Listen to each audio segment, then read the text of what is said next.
ketika melakukan pembinaan, memang harusnya pemerintah itu tidak hanya sekedar memberi fasilitas. Ruang edukasinya tetap harus dilakukan. Mereka memang kelompok kreatif.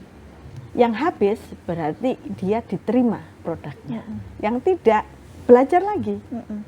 Dikritik begini siap Bu, dikritik begini siap Bu.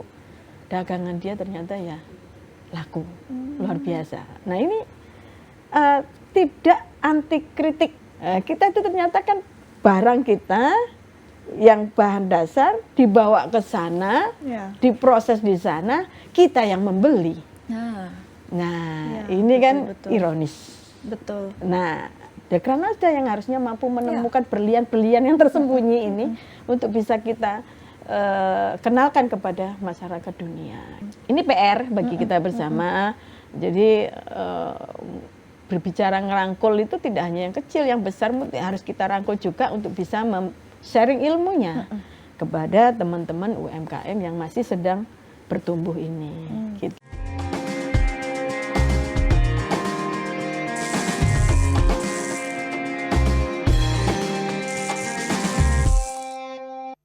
Assalamualaikum warahmatullahi wabarakatuh. Dulur Jatim semua, jumpa lagi di Jatim Channel Podcast DPRD Provinsi Jawa Timur. Bersama saya Silka Suarizona dan kita akan membahas topik yang menarik. Dan tentu saja Silka tidak sendiri, Silka menghadirkan narasumber yang tidak kalah luar biasa. Ada Ibu Wiwin Sumrambah, SPT MAP, anggota Komisi B DPRD Provinsi Jawa Timur dari fraksi PDI Perjuangan. Assalamualaikum Bu Wiwin. Waalaikumsalam warahmatullahi. Ketemu lagi nih, gimana kabar hari ini Bu? Luar biasa, tetap ceria. Tetap ceria dan juga semangat ya. Apalagi ini menyapa para konstituennya dan juga dulur Jatim semua. Karena hari ini kita akan membahas topik yang menarik sekali dulur Jatim, yaitu optimalisasi Dekranasda dalam membantu produktivitas pelaku UMKM.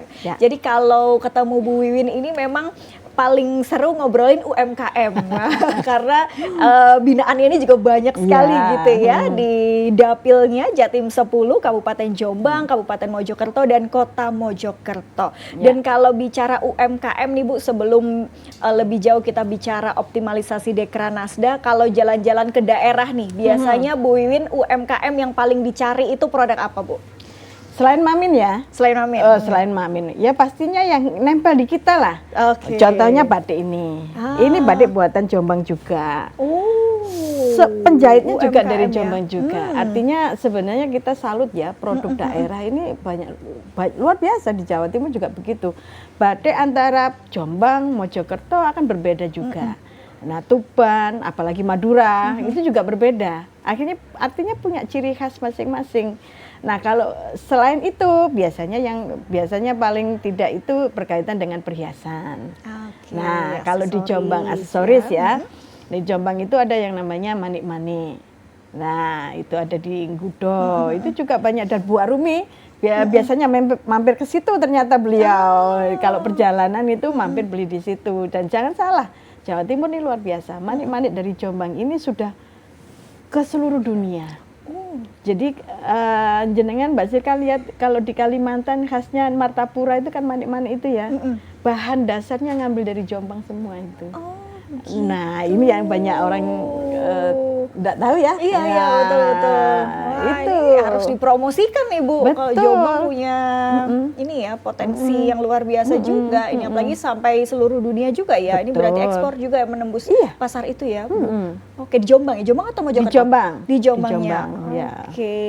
Nah, tapi bicara kita optimalisasi Dekranasda. Nah, kalau dengar kata Dekranasda sendiri, ini apa sih yang biasanya langsung tersirat di benak kita gitu ya, yang kita kepikiran soal Dekranasda? Mungkin juga banyak dulur Jatim yang nggak tahu apa sih Dekranasda, seperti apa sih, kenapa harus dioptimalisasikan yang kaitannya dengan UMKM gitu Bu? Sekarang kan lagi kegiatan juga Dekranasda di Green City kalau tidak salah. Ada pameran itu ya. Nah, itu juga kegiatan bagian dari Dekranasda. Kalau sudah nyebut Dekranasda, pasti kita akan berbicara tentang promosi dan berbicara tentang pasar, tentang apa, industri kreatif, yaitu craft. Nah, itu Dekranasda. Paling gampangnya seperti itu. Jadi memang Dekranasda ini sebagai mitra pemerintah yang kegiatannya di bawah Disperindak. Nah, ini membantu terutama UMKM yang bidangnya craft untuk bisa dipromosikan dan dipasarkan. Kira-kira seperti itu. Yang bergerak di Dekranasda ini ibu-ibu PKK? Enggak, beda lagi. Oh, beda lagi. Tetapi tetap ketua Dekranasda dan ketua PKK, ini ex officio. Oke. Ya, melekat pada istri pejabat daerah. Oke, kalau Jatim Bu Arumi ya. Betul. Nah, ini Bu Arumi akan menyusun pengurusnya sendiri yang tidak ada kaitannya dengan PKK, nanti yang fokus pada pembinaan UMKM, pembinaan dan pendampingan bersama-sama di Disdagrin. Tapi kalau Dekranasda Jatim sendiri, Bu Wiwin melihat sampai hari ini sudah apa ya Bu? Seperti apa, kemudian progresnya bagaimana? Dekranasda dengan punya Jatim ya, dengan punya 2 gerai yang besar, saya pikir sudah mumpuni lah ya.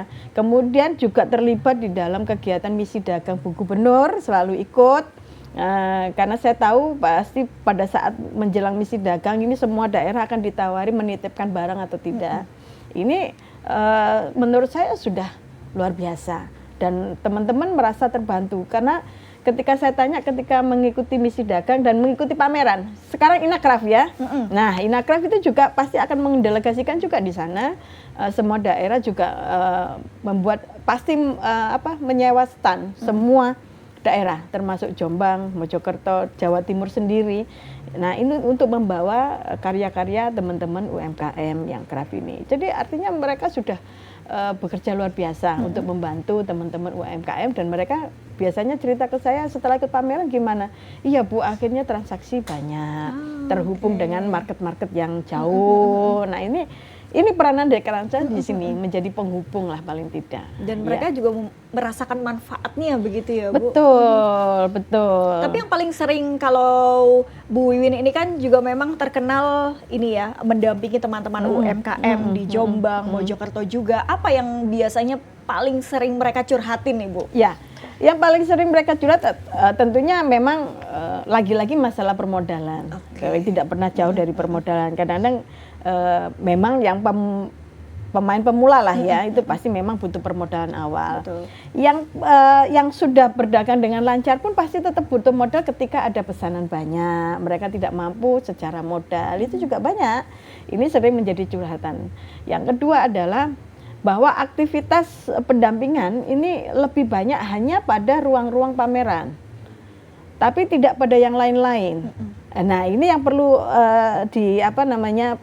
terus kita suarakan ya kepada Dekranasda dan pemerintah, bagaimana mendampingi kelompok UMKM terutama yang di craft ini untuk bisa dilakukan pembinaannya. Contohnya adalah yang pernah saya lakukan ketika saya menjadi ketua Dekranasda di Kabupaten Jombang.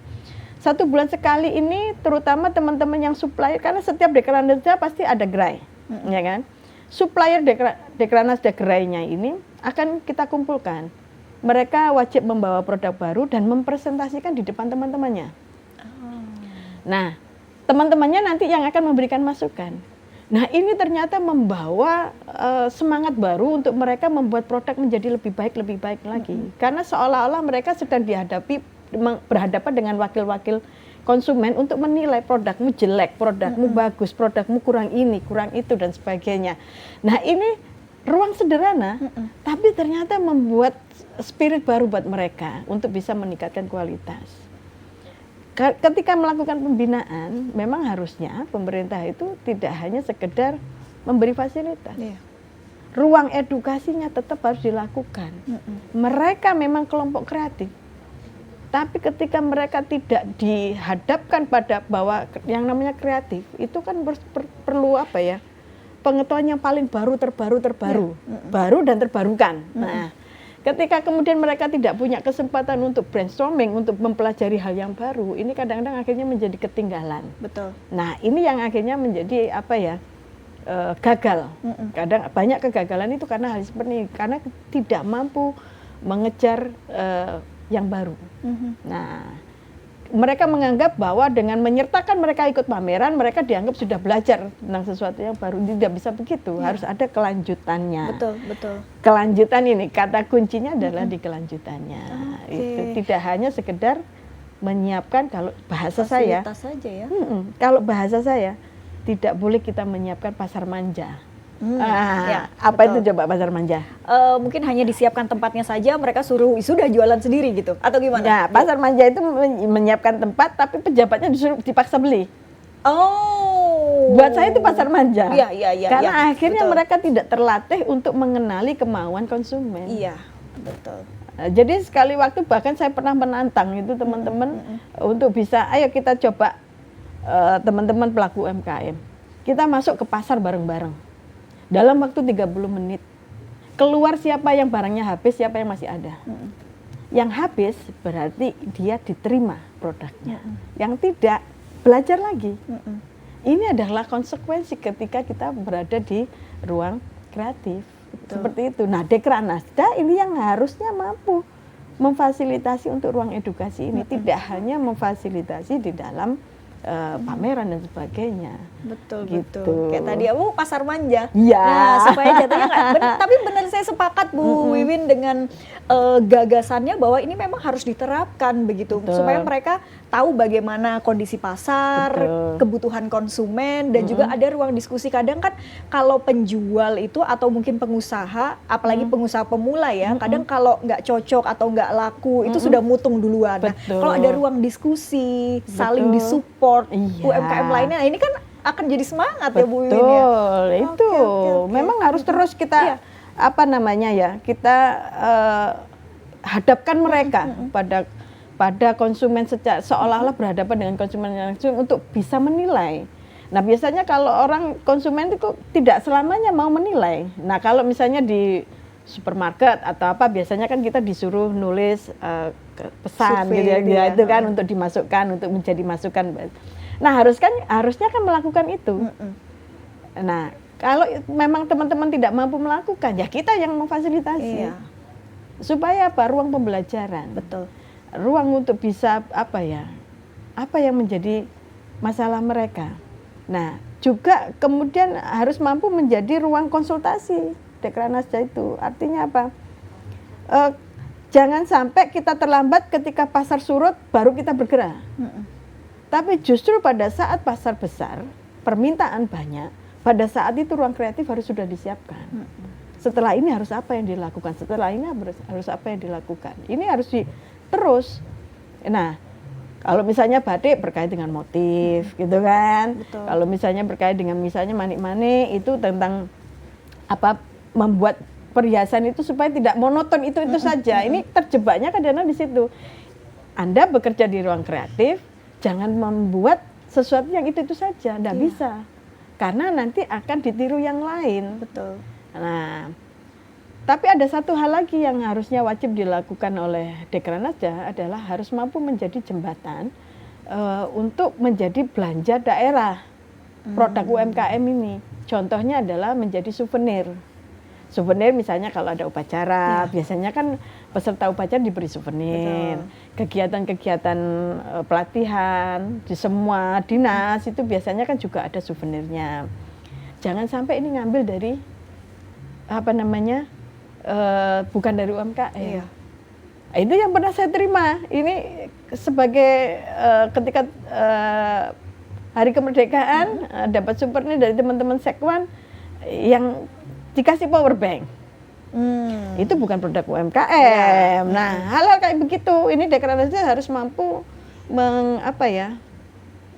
menjembatani supaya meminta pada pemerintah untuk setiap kegiatan souvenir, terutama untuk antar daerah, misalnya ada tamu lintas provinsi dan sebagainya, siapkan benar-benar yang dari teman-teman UMKM. Iya. Nah, meminta begitu. Itu.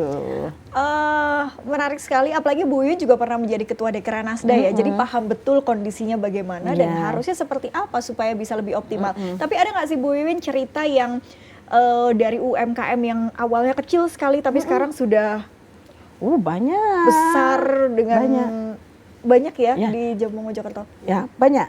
Dan ini sudah bisa dinilai dengan cara mereka memproduksi. Oke. Yang kreatif pasti yang survive dan semakin besar. Yang mau berkolaborasi dengan yang lain, dia pasti akan survive dan besar. Yang mau membuka jejaring dan mempertahankan jejaring itu dan memperluas jejaring itu, dia akan bertahan dan menjadi besar. Dan yang mau menularkan ilmu ini juga menjadi besar. Ya. Ada salah satu contoh ini yang buat batik ini. Ya itu bagus Bu Ya. batiknya. Jadi awal dia hanya membuat batik dan dia mempekerjakan semua orang yang ada di kampungnya. Bahkan anak pulang sekolah itu diberi kesempatan untuk dia pakai sistem colet ya. Nah, jadi anak-anak itu membuat warna-warna itu hanya nyolet saja. Itu anak-anak pulang sekolah dikasih kesempatan. Nah, ini ternyata justru tanpa sadar mereka menjadi apa ya yang promosi. Memberdayakan ya. Oh iya mereka juga promosi. Promosi. Nah, itu tanpa sadar akhirnya membawa ruang pasar juga. Iya. Ya kan hanya karena berbagi. Betul. Ya. Kemudian dia juga membagikan ilmunya dan dia menambah ya. Dia kreatif sekali. Ketika dia sudah mentep, sudah batik ya sudah begitu, sudah kayak nutup mata sudah bisa. Maka saya mau bikin yang lain. Dia akhirnya bikin sarung tenun. Nah, dia belajar. Dia mau berproses mulai dari milih benangnya dan itu saya sempat mendampingi untuk menilai. Yang ini jelek, kenapa hasilnya begini? Saya ambil murahnya pun tidak bisa diskusi ini luar biasa. Kami lakukan terus-menerus sampai menemukan produk yang bagus yang bisa kemudian kadang-kadang kalau ada tamu menteri kita bawakan. Nah itu yang mau belajar inilah yang akan bisa besar. Kemudian yang sudah membangun jejaring, terutama yang sudah luar negeri misalnya, saya kan selalu sampaikan jaga hubungan baik tidak hanya urusan dagang. Sekedar menyapa, sekedar ini, jaga itu. Dan ternyata betul. Kenapa? Dengan hubungan yang saya baik dan membangun kepercayaan, ternyata tanpa sadar mereka pun akan membawa pasar yang lain. Ini yang kemudian menjadi besar-besar. Nah, teman-teman yang seperti ini, yang punya peluang besar tinggi dan tidak malu. Itu yang paling penting. Ada satu pengrajin bambu, Devan namanya, beliau disabilitas, dan saya lumpuh dia, tapi luar biasa kreatif. Dan menerima kritik. Dikritik begini siap Bu, dikritik begini siap Bu. Dagangan dia ternyata ya laku, luar biasa. Nah ini tidak anti kritik. Ya. Itu juga bagian dari mereka bisa menjadi besar. Dan ini Dekranasda harus mampu menyiapkan ruang untuk itu, untuk bisa menjadi ruang berkembangnya teman-teman UMKM. Tidak sekedar menyiapkan pameran dan pasar saja. Oke. Ya. Tapi kalau UMKM Jawa Timur, Bu Wiwin, apa keunikannya? Bisa dibilang Jawa Timur ini kan hampir semuanya ada ya. Kita punya potensi, maksudnya dari berbagai sektor itu kita potensinya besar. Tapi keunikan UMKM Jawa Timur sendiri itu apa, Bu Wiwin? Uniknya apa ya, kalau misalnya batik memang motif akan sangat berbeda dengan Jawa Tengah. Gak usah begitu, antar daerah aja berbeda. Madura dengan warna yang kuatnya, ini warna alamnya kalau di Jombang. Kemudian motif-motifnya yang ditampilkan juga Tuban itu malah yang juga lama. Tulungagung, nah itu malah yang pelaku batik yang paling tua, dia mulai zaman Belanda. Itu memang sudah luar biasa rumit ya. Nah, itu khasnya Jawa Timur. Dan ada satu lagi sarung tenunnya. Nah, ini juga unik. Tiap daerah kan banyak memproduk tenun tapi berbeda-beda. Dan yang ini kalau Jawa Timur, Mbak, sebenarnya Jawa Timur itu sangat adaptif dengan segala produk kerajinan. Terbukti bahwa semua kerajinan yang ada di Bali itu suplainya dari Jawa Timur. Ya, dengan bordir. Bordir yang biasanya ada di Bali itu ya kebaya, itu Tulungagung. Nah, sama tenunannya yang bawah, kain yang bawah itu yang untuk upacara itu juga dari Tulungagung. Belum lagi yang craft-craft yang kecil-kecil, keranjang atau apa, Banyuwangi. Nah, ini justru akhirnya menjadi suplai utama untuk daerah-daerah pariwisata di seluruh Indonesia. Ini luar biasanya Jawa Timur. Jadi memang sebenarnya tokoh-tokoh kreatifnya banyak. Karena memang masyarakat Jawa Timur itu terkenal ekspresif. Nah, itu Mbak, ini yang kalau kita kemudian tidak ada pembinaan, tidak ada pendampingan, tidak ada menumbuhkan spiritnya, ini jangan sampai mati. Karena inilah keunikannya Jawa Timur. Betul. ekspresifnya itu yang luar biasa. Ya. Dan kreatif sih memang ya Betul, orang Jawa Timur tuh Bu Wiwin ya. iya. Dan langsung mau bergerak gitu. Ya. Nah, tinggal kita dampingi saja supaya nggak Iya. mutung, supaya Fasilitasi semangatnya apa yang terjaga. menjadi kebutuhan. Oke. Gitu. Dan UMKM ini kan memang sebetulnya backbone-nya kita ya Bu. Tidak Iya. hanya di Jawa Timur, mungkin juga di Indonesia. Tapi menurut Ibu sendiri, pentingnya UMKM supaya dulur Jatim juga paham bahwa UMKM ini memegang peranan penting sekali untuk Iya. Jawa Timur dan juga Indonesia gitu. Ya. Bagaimanapun yang namanya perdagangan ini kan profesi yang paling tua, ya kan? Karena memang orang itu butuh hidup, butuh hidup itu akhirnya kan saling menjual dan saling membeli.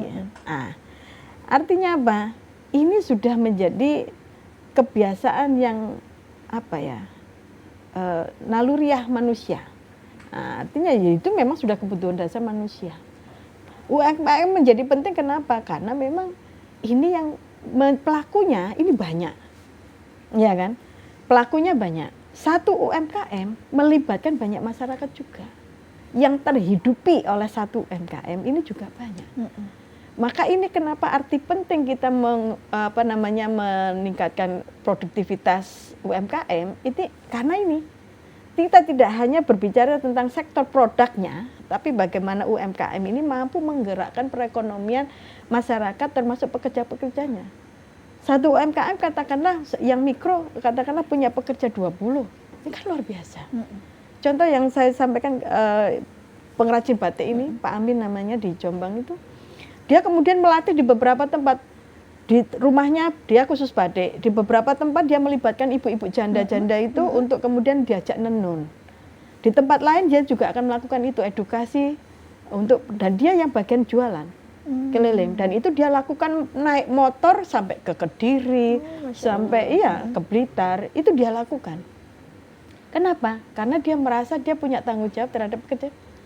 Nah, UMKM ini jadi monggo dulur-dulur ya ini untuk bisa UMKM ini kita bantu dengan membeli saja produknya itu sudah menghidupi banyak orang. Betul. Ya. Betul. Itu kuncinya. Kita juga harus sebagai konsumen ya atau memberikan dukungan pada UMKM kita karena sekarang pasar impor ini kan dibuka. Betul. Dengan seluas-luasnya ya Bu Wiwin. Artinya ini menjadi tantangan tersendiri juga gitu. Tapi Bu Wiwin monggo sambil diminum. Terima kasih ya. Ya, terima kasih. Kita ngobrol-ngobrol soal UMKM ini memang sangat menarik. Pasar impor kita juga dibuka seluas-luasnya. Banyak barang yang kadang orang melihat, wah ini aja deh lebih murah, makanya tadi kayak seperti souvenir, memilih itu kan mungkin secara nominal itu lebih murah atau dirasa mungkin lebih praktis dan lain sebagainya. Padahal di sisi lain kita harus bisa menggerakkan UMKM kita yang tidak kalah luar biasa produk-produknya. Nah kalau Bu Yun melihat seperti apa Bu? Ini edukasinya harus dua-duanya. Oke. Ya, pelaku UMKM-nya sendiri juga seperti yang saya sampaikan tadi kreativitasnya tidak boleh mati. Karena dia harus bisa membidik bahwa apa sih kemauan konsumen sekarang dan dia harus bisa menerjemahkan itu dalam produk mereka. Demikian juga dengan konsumen, kita akan berbicara tentang kecintaan pada negeri. Nah, konsumen ini kadang-kadang yang ditiru, model Indonesia ini kan idola ya, suka mengidolakan. Maka para kalau kita tuh sekarang ngomongnya YouTuber ya. Terus kemudian pejabat itu sendiri, influencer, pejabat-pejabatnya juga. Ini harus bisa mampu memberi contoh. Anak-anak muda sekarang itu pasti yang dilihat itu adalah sosok yang dia terkenal uangnya banyak dan apa yang dipakai. Itu akan ditiru. Nah kita juga harus menghadirkan tokoh-tokoh ini yang juga punya kecintaan terhadap UMKM untuk bisa memakai produk sehingga mereka akan melihat loh ini meskipun kaya dia tetap mau memakai UMKM untuk kemudian dia tiru. Nah ini juga menjadi tantangan kita bersama ya. Saya lihat kalau Bu Arumi ini luar biasa saya tahu betul UMKM, itu ketika datang ke Jombang waktu itu saya dampingi beliau suka sekali membeli produk termasuk manik-manik itu. Ternyata beliau cerita sendiri. Loh, kalau di sini saya pernah mampir. Nah, gitu artinya beliau itu ternyata memang sangat menghormati dan apa ya?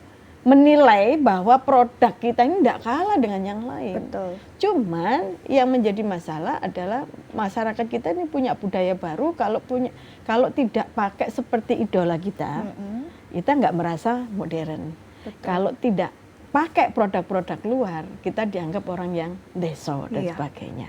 Padahal produk kita nggak banyak yang, bahkan mungkin di beberapa daerah itu justru, luar negeri, itu justru pakai produk kita semua. Iya, betul. Bahkan furniture itu dari Indonesia. IKEA yang ada di luar negeri itu furniture produk Indonesia. Lah itu loh, ketika orang luar bisa menghargai produk kita, ya kita yang harus bisa menghargai produk kita juga. Betul. Nah ini memang yang paling penting, pemerintah peranannya di sini. Untuk bisa memberikan contoh.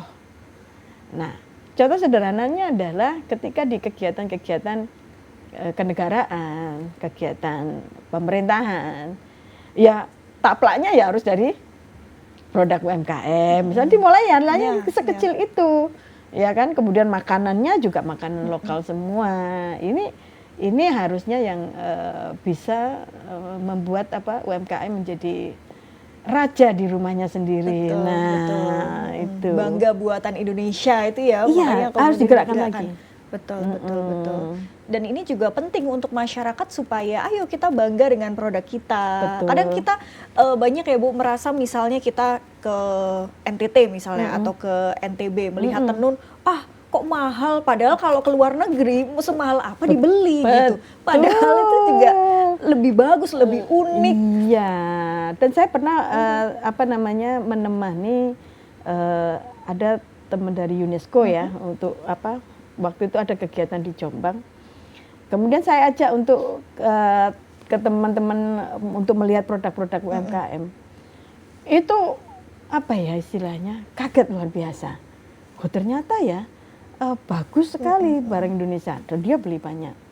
Dan Mbak kalau sempat punya produknya Magetan enggak, kulit itu? Tas? Enggak punya. Nah, ini dia. Saya itu punya produk beli Magetan. Dan kebetulan saya juga punya yang dari luar negeri. Saya sandingkan. Saya saya suruh teman-teman menilai. Ini produk mana? Saya suruh nebak. Yeah. Ternyata tidak bisa nebak, itu yang dari Magetan. Secara kualitas sudah sama. Kualitas kulitnya terutama juga sudah bagus. Dan ternyata Nyun Sewu, kebanyakan yang luar negeri itu justru kulit bahan dasarnya dari kita. Bahkan yang disebut LV itu pun kulitnya dari kita. Nah ini loh Mbak. Kita itu ternyata kan barang kita yang bahan dasar dibawa ke sana, diproses di sana, kita yang membeli. Nah, ini kan betul. Ironis. Betul. Nah, hal-hal kayak gini juga harus, ini bagian dari edukasi untuk mencintai produk Indonesia. Gitu. Kadang kita suka underestimate dengan produk kita sendiri, padahal itu lebih bagus. Bahkan yang lebih terkejut lagi, dulu saya kenal yang namanya pengrajin perak. Itu ternyata dia sudah terbiasa dapat order dari orang Australia. Orang Australia ini membeli produk dari Eropa, modelnya yang paling baru, untuk kemudian ditunjukkan, saya minta diproduksi ini 100 piece, untuk dikirim ke Australia. Kemudian menjadi produk Australia. Yang beli, kita. Itu yang terjadi. Iya, betul. Maka yang teman-teman yang punya produk kemampuan kreatif seperti ini nih yang harus kita dorong untuk kita tunjukkan ke ke permukaan lah ya istilahnya ya. Dekranasda yang harusnya mampu menemukan berlian-berlian yang tersembunyi ini untuk bisa kita kenalkan kepada masyarakat dunia. Kira-kira seperti itu. Kesempatan Dekranasda ini yang paling besar karena mereka selalu ada bersama-sama dengan Disperindak untuk melakukan misi dagang bahkan sampai ke luar negeri. Nah ini peranannya Dekranasda di sini. Dan gimana Bu untuk menemukan ini ya, mutiara-mutiara tersembunyi itu? Kadang kalau yang sudah besar mungkin ya terlihat. Nah pasti kan ada orang-orang kreatif itu kadang yang mungkin tidak terfasilitasi, itu akan sulit juga menemukannya. Nah, gimana Dekranasda bisa mengoptimalisasi itu? Perannya kabupaten. dan Oh, kota. oke. Semakin kecil, semakin mudah kita mengenali potensi, benar kan? Nah, tinggal nanti yang tingkatan atas provinsi ini untuk mampu bisa berkolaborasi dengan daerah. Data ini, nah ini yang sering terjadi Mbak, data ini, sinkronisasi data ini yang kadang-kadang sering tidak nyampe. Tidak nyampe ke provinsi. Jadi provinsi ke daerah ini kadang-kadang hubungannya hanya hubungan formal, tidak sampai urusan yang sekecil-kecil itu. Ini yang kadang-kadang sayang ya, termasuk sayang untuk kita. Yang lebih sayang lagi, ironik lagi ketika kemudian ini dia mampu mengenalkan sendiri, dia berangkat sendiri, dia merasa sudah mampu menjual sendiri produknya. Nah ini akhirnya menjadi sedikit anti pemerintah. Ini yang sangat disayangkan. Padahal kan harusnya Dekranasda juga punya peranan lain. Misalnya apa? Yang sudah berhasil ini harus menjadi kakak bagi UMKM yang lain yang masih sedang bertumbuh. Betul. Paling tidak kakak sebagai berbagi pengalaman supaya ini bisa naik kelas juga seperti mereka. Ini susah. Saya merasakan ketika mencoba untuk mencari pengrajin-pengrajin yang sudah produknya sampai luar negeri, itu saya ajak untuk tolong dong bagi ilmu, paling tidak bagi pengalaman ke teman-teman pelaku UMKM. Ini sulit sekali, kadang-kadang mereka sudah tidak percaya lagi sama pemerintah. Bagaimanapun Dekranasda adalah representasi dari pemerintah. Betul. Ini PR bagi kita bersama. Jadi berbicara ngerangkul itu tidak hanya yang kecil, yang besar harus kita rangkul juga untuk bisa sharing ilmunya kepada teman-teman UMKM yang masih sedang bertumbuh ini. Gitu. Tapi Dekranasda itu selain menyediakan fasilitas dalam bentuk pameran dan lain sebagainya, kayak pelatihan-pelatihan, packaging, hal-hal sekecil itu juga rutin mereka lakukan ya Bu? Ya, otomatis secara teknis tidak dilakukan sendiri oleh Dekranasda, tapi Dekranasda kan bekerja sama dengan Disperindak. Disperindak ini kan sudah punya divisi-divisi itu, ya itu. Nah, yang perlu lagi diajak kerjasama adalah perguruan tinggi yang berbasis bisnis, ilmu-ilmu bisnis, ilmu-ilmu produk gitu ya. Ini harusnya kita gandeng juga, karena kita bagaimanapun perlu sentuhan akademik ya untuk bisa kolaborasi tiga ini tidak bisa kita tinggalkan. Pemerintah, Dekranasda, pelaku, 4 ya berarti sama dengan konsumen dari akademisinya. Oh, akademisi, sorry ya. Nah, 4 ini harus kita kolaborasikan. Dekranasda harus mampu menjadi penyambungnya ini. Ini menarik, ini baru. Iya, bisa ya optimal semuanya begitu kalau semua bekerja begitu ya. Dekranasda di tingkatan kabupaten kota, kalau yang Bu Wiwin sendiri melihat di Jawa Timur ya, sudah optimal kah Bu rata-rata? Ini makanya sangat tergantung pada kreativitas Dekranasda itu sendiri ya, bagaimana mereka membangun kebijakan. Karena yang namanya organisasi itu kan pasti bagaimana membangun teamworknya itu mau dibawa kemana. Ya. Nah ini penting. Nah saya merasakan ketika menjadi ketua Dekranasda di kota kabupaten, ini kami dipaksa untuk berjalan sendiri-sendiri. Nah artinya arahnya akan sangat berbeda antara satu kabupaten dengan kabupaten yang lain. Ini harusnya menjadi peranannya yang di Jawa Timur untuk bisa menjadi pengarah. Benar-benar menjadi pengarah, karena Jawa Timur itu bagaimanapun secara wilayah tidak punya wilayah karena ada kabupaten kota. Ya, ini kan harusnya menjadi pengarahnya untuk bagaimana bisa sejalan antara yang satu dengan yang lain, nyambung. Padahal setiap 3 bulan kalau tidak salah, 3 bulan sekali itu di Bakorwil itu pertemuan antar kabupaten kota. Ini bertemu secara langsung, ketua-ketua sampai pengurusnya ini bertemu dengan PKK-nya, Dekranasda-nya, dan mereka ada juga presentasi produk. Itu sebenarnya momentum yang sangat penting untuk bisa memberi pengarahan. Ya, itu saya lihat dulu, semoga sekarang tidak, karena memang saya kan tidak fokus di Dekranasda ya, karena mitra saya adalah Disperindak-nya. Semoga ini sudah berbeda dari yang dulu untuk bisa lebih pada pengarahan teknisnya. Ya. Nah, dan juga mungkin bisa dibikin satu database atau katalog khusus supaya misalnya ada jaringan pembeli yang meminta ke Jombang dan Jombang tidak bisa mengakomodir, bisa langsung daerah Betul. sini, nah sudah tahu, paham. Itu Jawa Jadi kita Timur. tidak kehilangan potensi pembeli, betul, gitu ya Bu ya. betul, Oke. sepakat. Oke, menarik. Kalau pelibatan anak-anak muda nih, Bu Wiwin, mungkin juga ajakan bahwa anak-anak muda, apalagi kreativitas ini biasanya munculnya anak-anak muda Iya, justru. betul. Nah, gimana nih Bu Wiwin untuk mengajak juga? Justru anak muda itu yang punya ruang kreativitas paling tinggi. Yang namanya anak muda itu kan senangannya utak-atik ya. Nah, artinya mereka trial error itu berani karena masih belum berpikir untuk ini harus menghasilkan, ini harusnya, tapi masih berpikir pada karya. Ini justru kesempatan untuk mereka memasuki di ruang kreatif ini. Saya pernah menyampaikan ini di teman-teman pembatik. Ketika kadang-kadang yang namanya orang gambar itu kan jenuh, maka libatkan ini anak-anak pemuda yang suka melukis untuk kemudian memberi sumbangan ya, motif. Wah, akhirnya PPAJ itu komunitasnya teman-teman pembatik ya, itu akhirnya membuat lomba untuk anak-anak setingkat SMA, menggambar motif batik. Nah ini justru harus menjadi kreator yang handal untuk anak-anak muda supaya yang menjadi bakat minat mereka bisa tersalurkan. Ini harus bisa menjadi ada ruang-ruang yang diisi ke situ. Nah ini juga Dekranasda juga bisa menjadi punya peran untuk melibatkan anak-anak muda ini di dalam ruang kreativitas ini. Nah, juga tidak hanya sekedar menyalurkan kreativitas dan bakatnya sebagai desainnya, tapi juga harus bisa memacu.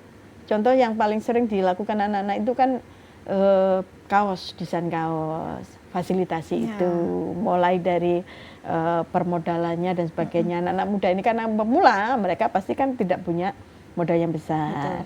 Kemudian yang paling sering itu kalau anak-anak muda itu bikin gantungan kunci itu loh Mbak. Nah ini juga libatkan mereka misalnya untuk souvenir pertemuan atau dan sebagainya itu